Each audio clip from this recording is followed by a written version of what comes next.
बच्चों में रीढ़ की हड्डी की समस्या से बचाव के लिए समय पर पहचान जरूरी।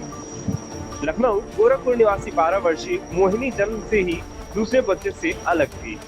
उनके शरीर का ऊपरी हिस्सा आगे की ओर झुका हुआ था और पीठ की ओर एक बड़ा ओहरा कुबड़ था जो कपड़े पहनने के बाद भी छिपाया नहीं जा सकता था।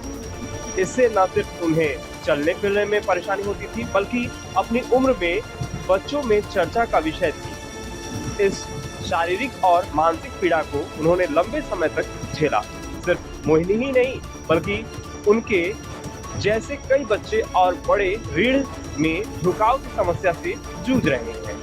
इस तरह की परेशानी से जूझने वाले मरीजों के लिए मेदांता लखनऊ में उम्मीद की नई किरण जाग रही है, जहां इस जटिल सर्जरी का सफलतापूर्वक इलाज किया जा रहा है।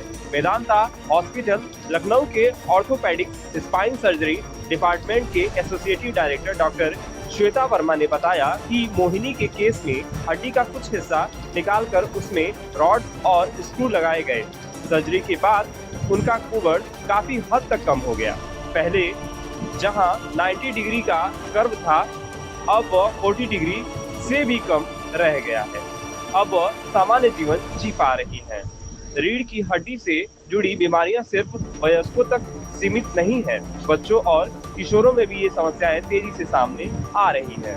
समय पर पहचान और सही इलाज न मिलने पर ये दिक्कतें न सिर्फ बच्चों के आत्मविश्वास को प्रभावित करती हैं बल्कि उनकी चलने फिरने की क्षमता और जीवन की गुणवत्ता पर भी स्थायी असर डाल सकती है। मैं एसोसिएट डायरेक्टर स्पाइन सर्जरी का हूँ। हमारा यहाँ पे एक अलग विशेष डिपार्टमेंट है जहाँ पर हम केवल स्पाइन सर्जरी ही करते हैं। राइट फ्रॉम बर्थ, जब जन्म से लेकर के बुढ़ापे तक हर पैथोलॉजी, चाहे हड्डी में फ्रैक्चर हो, इन्फेक्शन हो, डिस्क की प्रॉब्लम हो, endoscopic spine surgery, minimal invasive spine surgery, और जैसा आपने देखा स्पाइनल डिफॉर्मिटी जो विकृति हैं उसको भी हम लोग सफलतापूर्वक इलाज कर रहे हैं। हमारी काफ़ी बड़ी टीम है, एक्सपर्ट एनेस्थेटिस्ट से लेकर के आईसीयू बैकअप, और हमारी पूरी टीम इस काम की डेडिकेटेड है। तो समस्याओं का इलाज अब हम एक छत के नीचे मेदांता लखनऊ में, जो पूर्वांचल सेंट्रल यूपी के जो गरीब मरीज़ है उनके लिए विशेष सहूलियत के साथ हम लोग इलाज कर रहे हैं।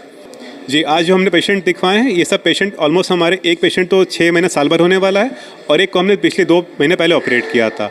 तो हमारे फॉलोअप में काफ़ी पेशेंट रहते हैं और हम स्पेशली इनको 6-6 महीने पे चेक करते रहते हैं कि इनके स्थिति कैसी है, हड्डी सही जगह पर है कि नहीं है, और इनको रेगुलर फॉलोअप करने से ये है कि इनको हम आगे की एडवाइस भी देते रहते हैं।